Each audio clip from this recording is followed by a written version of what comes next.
जय हिंद प्रिय विद्यार्थी, स्वागत है आपका आपके अपने यूट्यूब चैनल आरएस क्लासेस में। और आज मैं आपके लिए प्रैक्टिस सेट 2 लेके आई हूँ, जो कि पद्य खंड पर आधारित है, जिसमें नीति धारा से लेकर विविधा तक सारे प्रश्नों को सम्मिलित किया गया है। आप यकीन मानिए, एग्जाम में यही प्रश्न आएंगे, इसके अतिरिक्त तो और कुछ नहीं पूछा जाएगा। इसीलिए आप वीडियो को अंत तक जरूर देखें। और जो चैनल पर नए हैं, प्लीज़ सब्सक्राइब कीजिए, ज़्यादा से ज़्यादा लाइक कमेंट्स और शेयर करना बिल्कुल ना भूलिए।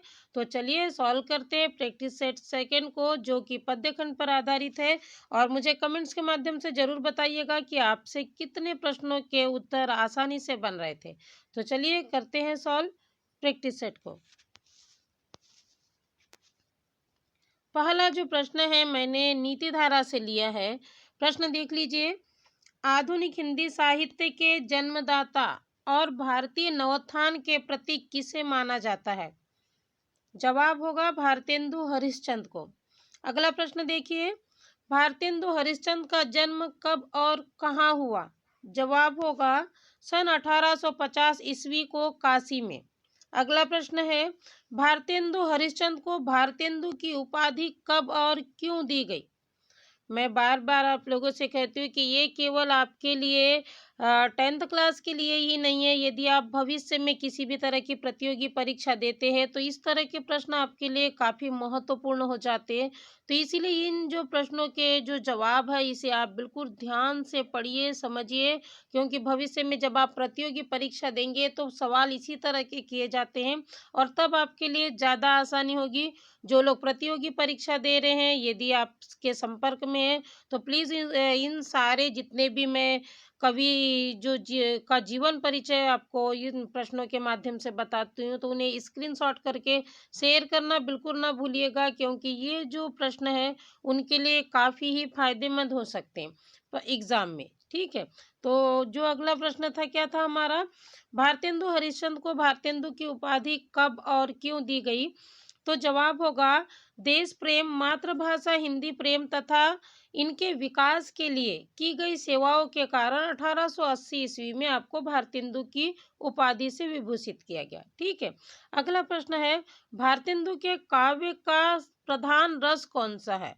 तो आपको पता होना चाहिए, भक्ति और श्रृंगार भारतेंदु के काव्य का प्रधान रस है। चलिए अगला प्रश्न देखते हैं। अगला प्रश्न है, भारतेंदु हरिश्चंद्र ने किन पत्रिकाओं का प्रकाशन किया? जवाब होगा कवि वचन सुधा, हरिश्चंद्र चंद्रिका, नवोदिता तथा बाल बोधिनी। ये जो पत्रिकाएं हैं, इनका संपादन भारतेंदु हरिश्चंद्र ने किया है। अगली रचना है, भारतेंदु हरिश्चंद्र की प्रमुख रचनाओं के नाम लिखिए। जवाब है प्रेम माधुरी, प्रेम सरोवर, प्रेम तरंग, सुंदरी तिलक और पावस संग्रह। ये भारतेंदु हरिश्चंद्र के क्या है? काव्य संग्रह है। इसके अतिरिक्त इन्होंने नाटक और कहानियां भी लिखी है। तो वो आपको जब आप पद्य साहित्य का इतिहास पढ़ेंगे या गद्य का विकास क्रम पढ़ेंगे, तो सब में इन सवालों के जवाब है। तो आप प्लीज़ भारतेंदु हरिश्चंद्र की जो सारी रचना है, उसे ध्यान से देख के एग्जाम में जाइएगा। अगला प्रश्न है, व्यक्ति सम्मान योग्य कब बनता है? तो जवाब होगा जब वो परोपकार करता है, तो वह सम्मान योग्य बन जाता है। प्रश्न है, भारतेंदु के अनुसार भारत की दुर्दशा का प्रमुख कारण क्या है? जवाब होगा आपसी फूट और बैर। चलिए आगे प्रश्नों को देखते हैं। अगला प्रश्न है, भारतेंदु ने कोरे ज्ञान का परित्याग करने की सलाह क्यों दी है? मैंने आपसे पहले ही प्रैक्टिस सेट में कहा था, मैं आपको अति लघु उत्तरी प्रश्न का ही जवाब दूंगी। लघु उत्तरी प्रश्न और दीर्घ उत्तरी प्रश्नों का जवाब मैं आपको बिल्कुल नहीं दूंगी, क्योंकि मैंने क्या किया है, मैंने पूरी कविता समझा दी है। हाँ, जहाँ आपको परेशानी होती है तो आप मुझे कमेंट्स करके जरूर बोलिएगा, मैं आपको बिल्कुल आपके सवालों का जवाब दूंगी। तो देखिए, भारतेंदु ने कोरे ज्ञान का परित्याग करने की सलाह क्यों दी है? तो इसका जो जवाब है आपको पहले ही दोहे में मिल जाएगा, मान्य योग्य नहीं होत को कोरे पद पाए, इसमें। ठीक है, अगला प्रश्न है, सम्मान्य होने के लिए किन गुणों का होना आवश्यक है? इस सवाल का जवाब भी आपको पहले ही दोहे में मिल जाएगा भारतेंदु जी के। यदि आपने कविता अच्छे से पढ़ी है तो आपको किसी भी तरह की परेशानी नहीं होगी। चलिए अगला प्रश्न देखते हैं। अगला प्रश्न है प्रकृति चित्रण से। प्रश्न देख लेते हैं, कवि नागार्जुन का जन्म कब और कहाँ हुआ था? आपको जवाब पता होना चाहिए। बिहार के दरभंगा जिले के सतलखा है ना, ननिहाल है उनका जो नामक ग्राम में सन 1911 ईस्वी को हुआ था। अगला प्रश्न है माफ कीजिए, नागार्जुन का वास्तविक नाम क्या है? यह प्रश्न भी कई बार प्रतियोगी परीक्षा में पूछा जा चुका है। जवाब होगा बैद्यनाथ। अगला प्रश्न है, नागार्जुन के द्वारा संपादित पत्रिका का नाम क्या है? जवाब होगा 1935 में उन्होंने दीपक हिंदी मासिक पत्रिका का संपादन किया। 1942 में विश्व बंधु साप्ताहिक पत्रिका का संपादन किया। इस तरह भी पूछा जा सकता है, नागार्जुन के द्वारा संपादित मासिक पत्रिका का नाम बताइए या साप्ताहिक पत्रिका का नाम बताइए। सवाल इस तरह भी हो सकता है, इसलिए आपको ध्यान रखना है कि दीपक जो है मासिक पत्रिका है और विश्व बंधु साप्ताहिक पत्रिका है। ठीक है, चलिए अगला प्रश्न देखिए, नागार्जुन की प्रमुख काव्य रचना कौन सी है? जवाब होगा युगधारा, प्यासी पथराई आंखें, सतरंगी पंखों वाली और भस्मांकुर। यह इनकी प्रमुख काव्य रचना, याद रखिए एग्जाम में बार बार पूछता है भस्मांकुर। ये नागार्जुन की जो रचना है ये खंड काव्य है या महाकाव्य है? तो आपको याद रखना होगा भस्मांकुर क्या है, खंड काव्य है। और किसके द्वारा रचित है? नागार्जुन के द्वारा। चलिए अगला प्रश्न देखते हैं, नागार्जुन द्वारा रचित उपन्यास के नाम। तो आपको याद रखना है बचलनामा, रतिनाथ की चाची, नई पौध, कुंभीपाग और उग्रतारा। ये जो है कुंभीपाग, ये कई बार एग्जाम में पूछा गया है। साथ में रतिनाथ की जो चाची है, यह भी जो उपन्यास है, ये प्रतियोगी परीक्षा में कई बार इसका भी सवाल आया हुआ है, इसीलिए आपको इसे बार बार और ध्यान से पढ़ना है। अगला प्रश्न देखिए, कवि ने बादल को कहाँ घिरते देखा है?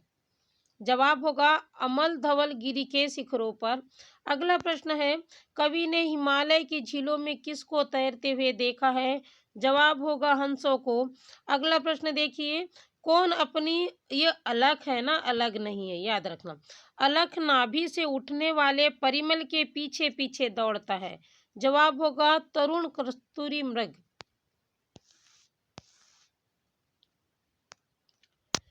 अगला प्रश्न है, कवि के अनुसार घनेरी घटाएं क्या कर रही है? यदि आपने कविता को ध्यान से पढ़ा है तो आपको आज बिल्कुल अंतिम वाली लाइन देख लेना कि गरज गरज भिड़ते देखा, ये वाली जो लाइन है अंतिम वाली उसको आप देख लेना।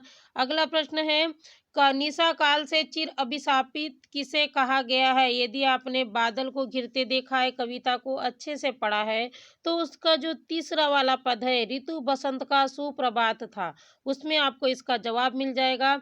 अगला प्रश्न है, कवि ने समझा लो से नहीं, ये जो प्रश्न है ये इस तरह नहीं है। ठीक है, प्रश्न क्या है इसका मैं आपको बताती हूँ कि प्रश्न है, कवि ने जो है वर्षा ऋतु में प्रकृति का जो चित्रण है, यह कवि ने समझा लो में किसे गरज कर, माफ कीजिए, ये जो सवाल है आपका कि कवि ने भीषण जाड़ों में है। ठीक है, समझा लो नहीं है, सॉरी गलत हो गया, ये आपको लिखना है क्या है, ये भीषण जाड़ों में किसे क्या है गरज गरज कर भिड़ते देखा है। इसका जवाब भी आपको जो अंतिम वाला पद है उसमें मिल जाएगा। अगला प्रश्न है, नागार्जुन कवि कल्पित संदर्भ किसे माना है? आप जब बादल को घिरते देखा है कविता आप यदि सब पढ़ेंगे तो अंतिम वाला जो पद है नागार्जुन का, उस पद में आपको इसका जवाब मिल जाएगा। अगला प्रश्न है, नागार्जुन के अनुसार बसंत ऋतु के उषा काल का वर्णन कीजिए।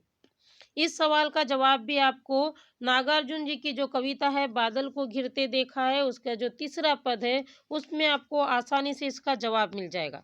चलिए आगे प्रश्नों को देखते हैं। अगला प्रश्न है शौर्य एवं देश प्रेम से। प्रश्न है, राष्ट्रीय चेतना की अमर गायिका के रूप में किसे जाना जाता है? जवाब होगा सुभद्रा कुमारी चौहान को। प्रश्न है सुभद्रा कुमारी चौहान का जन्म कब और कहाँ हुआ? जवाब होगा 1904 ईस्वी में प्रयाग के ननिहालपुर मोहल्ले में हुआ था। प्रश्न है सुभद्रा कुमारी चौहान किस रस की कवियत्री के रूप में जानी जाती है? जवाब होगा वीर रस की। अगला प्रश्न है सुभद्रा कुमारी चौहान की रचनाओं के नाम, तो आपको पता होना चाहिए मुकुल और त्रिधारा ये इनकी कविता है, बिखरे मोती और उन्मादिनी ये इनके कहानी संग्रह है। अगला प्रश्न है सभी दिशाएं क्या पूछ रही है? जवाब होगा वीरों का वसंत कैसा होता है। अगला प्रश्न देख लीजिए किसके अंग अंग पुलकित है? जवाब होगा वसुधा वधू के। अगला प्रश्न है वसंत के आने पर कौन तान भर रहा है? तो जवाब होगा कोयल। देखिए लघु उत्तरी प्रश्न सिंहगढ़ का दुर्ग और हल्दी घाटी में किसकी याद छिपी हुई है? यदि आपने अच्छे से पढ़ा है इस कविता को तो आपको बिल्कुल इसका जवाब पता होगा। इसका जो जवाब है आपको जो मिलेगा वीरों का कैसा हो बसंत का जो पांचवा जो छठवां पद है माफ कीजिए उसमें आपको हल्दी घाटी के शिलाखंड ये जो पंक्तियां हैं इसमें आपको जवाब मिल जाएगा। अगला प्रश्न है कवित्री वीरों के लिए किस तरह के वसंत का आयोजन करना चाहती है? यदि आपने कविता को अच्छे से समझा है तो आपसे इस भी सवाल का जवाब आसानी से बन जाएगा। चलिए आगे प्रश्न देखते हैं। अगला जो प्रश्न है सामाजिक समरसता से है। प्रश्न देखिए कबीर का जन्म कब और कहाँ हुआ? जवाब होगा संवत 1455 ईस्वी में बनारस में इनका जन्म हुआ था। अगला प्रश्न है भक्ति काल में ज्ञान मार्गी शाखा के कवि के रूप में माफ कीजिए कबीरदास किस काल तथा किस धारा के कवि के रूप में जाने जाते हैं? जवाब होगा भक्ति काल में ज्ञान मार्गी शाखा के कवि के रूप में। अगला प्रश्न है कबीरदास की रचना का नाम क्या है? जवाब होगा बीजक। कबीरदास की भाषा कौन सी है? तो उनकी भाषा सदुक्कड़ी जिसे खिचड़ी भाषा के नाम से भी जाना जाता है। अगला प्रश्न है लोहा किसके श्वास से भस्म हो जाता है? जवाब होगा मरे पशु की चमड़ी से बने धोकनी से। अगला प्रश्न है भक्ति किस प्रकार के प्राणी से नहीं की जा सकती है? जवाब होगा कामी क्रोधी और लालची व्यक्ति से।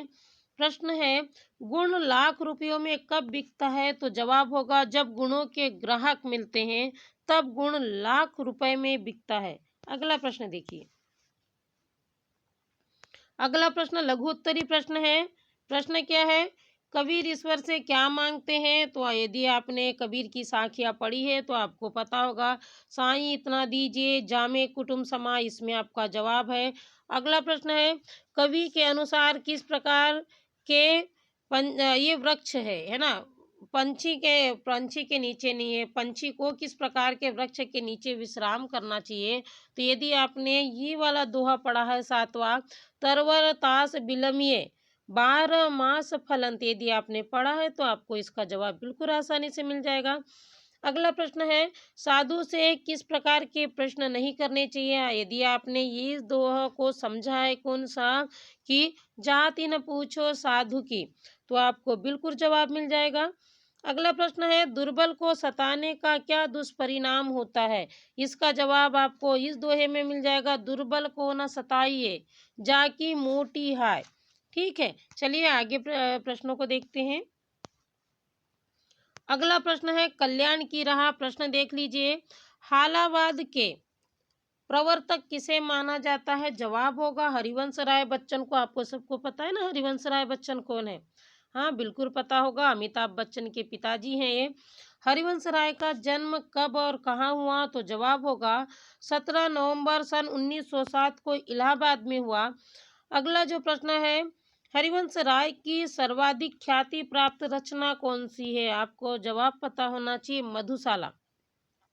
अगला प्रश्न है हरिवंश राय बच्चन की प्रमुख रचनाएं कौन कौन सी है? जवाब होगा तेरा हार खयाम की मधुशाला मधुबाला मधुकलश निशा निमंत्रण एकांत संगीत आतुर अंतर, विकल विश्व, सतरंगिनी, हालाहल मिलन, यामिनी प्रणय पत्रिका आदि यह जो है इनकी जो प्रमुख रचनाएं हैं।